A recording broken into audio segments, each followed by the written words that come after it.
আসসালামু আলাইকুম, welcome to জুনুস family. নতুন দিনে নতুন আরও একটি ভ্লগে সবাইকে অনেক অনেক স্বাগত। আজকের ভ্লগটি একটু সকাল সকাল শুরু করছি, কারণ আজ শুক্রবার আর আমরা সবাই মিলে যাচ্ছি দাওয়াতে। সাজুগুজু করে চলে এসেছি। আজকে কিন্তু জুনুনের বাবা আর জুনুনের মায়ের পঞ্চম বিবাহ বার্ষিকী। আমি কখনোই আমার অ্যানিভার্সারিতে সাজগোজ করিনি বা সেভাবে উদযাপন করিনি। আজকে যেহেতু একটা দাওয়াত ছিল, তাই আমি এই সুযোগটা হাতছাড়া করতে চাইনি, একটু সাজগোজ করেই বের হয়েছি। বিয়ে বাড়িতে এসে দেখলাম সবাই সাজুগুজু করে রেডি। এদিকে বউ পার্লার থেকে চলে এসেছে, তার ফটো সেশন চলছে, আর আমরা বসে বসে সবাইকে দেখছিলাম আর নিজেরাও একটু ছবি তুলছিলাম। তো আমাদের ইতিও কিন্তু পার্লার থেকে খুব সুন্দর করে মাশাল্লাহ সেজে এসেছে, তাকে দারুণ লাগছিল। আমি তাকে তাই জিজ্ঞেস করছিলাম যে তোমার অনুভূতি কেমন এত সুন্দর করে সাজগোজ করে। তারপর আমরা খাওয়া দাওয়া শেষ করে চলে আসলাম বউয়ের পাশে ছবি তোলার জন্য। বিয়ে বাড়িতে এসেছি, বউয়ের সাথে যদি দুই একটা ছবি না থাকে বিষয়টা কেমন না। তাই রাতুলকে বললাম ছবি তোলার পাশাপাশি একটু ভিডিও করে দিতে, যাতে করে আমি আমার ব্লগে অ্যাড করে দিতে পারি।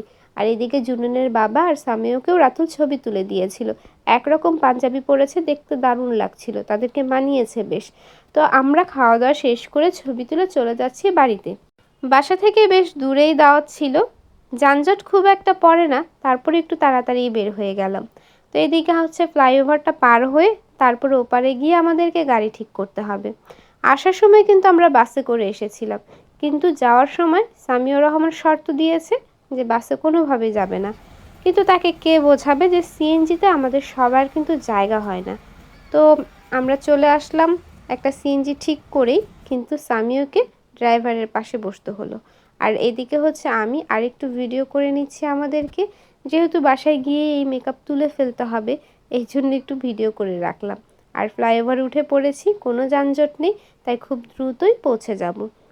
বর্তমানে আমাদের যাতায়াত ব্যবস্থাটা কিন্তু বেশ ভালোই উন্নত হয়েছিল, কিন্তু ছাত্র আন্দোলনে টোল প্লাজাগুলো সব পুড়িয়ে দিয়েছে। বাসায় এসে বেশ অনেকটা সময় বিশ্রাম নিয়ে চলে গিয়েছিলাম জরুরি একটা কাজে। তো কাজটা শেষ করে চলে আসছি। আম্মু মাঝপথে নেমে গিয়েছে, আমি একা একাই এখন বাড়ি ফিরছি। আম্মুর জন্য ছোট্ট একটা বাটন মোবাইল কিনে নিয়ে আসলাম। তো এটা বাসায় গিয়ে তারপরে সিম যা যা আছে সব কিছু ঠিক করব। তো বাসায় চলে যাচ্ছি, ওরা বাচ্চারা ফোন দিয়ে বলেছিল কিছু নাস্তা পানি নিয়ে যাওয়ার জন্য। তো আমি বুঝতেছিলাম না কি নিয়ে যাব, তাই কিছুই নিয়ে আসিনি। এখন এসে জিজ্ঞেস করছি কি খাবে, তো আমার ছেলে ঘুরে ফিরে আমাকে একটা কথাই উত্তর দিচ্ছে, সে পিৎজা খাবে।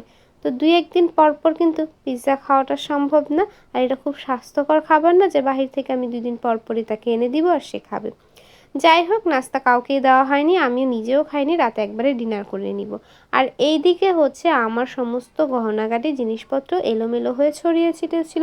বের হওয়ার সময় সাজুগুজু করে বের হয়েছি, এসে সব খুলে রেখে দিয়েছিলাম, কোনো কিছুই আর ঠিক জায়গা মতো রাখিনি। তাই এখন সব কিছু গুছগাছ করে রাখছি। আর জুনুন এসেছে আমাকে সাহায্য করতে, সে তো সাহায্য করার থেকে কাজটা বেশি বাড়িয়ে দেয়। তারপর আমি ঝটপট করে এগুলো সরিয়ে রাখছি, কখন আবার কোনটা নিয়ে ভেঙে ফেলবে। তো আজকের ব্লগটা আমি এই পর্যন্তই রাখছি। যে যেখান থেকে দেখছেন সবাই ভালো থাকবেন, সুস্থ থাকবেন, জুনুস ফ্যামিলির সাথে থাকবেন, আর আমাদের চ্যানেলটিকে সাবস্ক্রাইব করে দিবেন।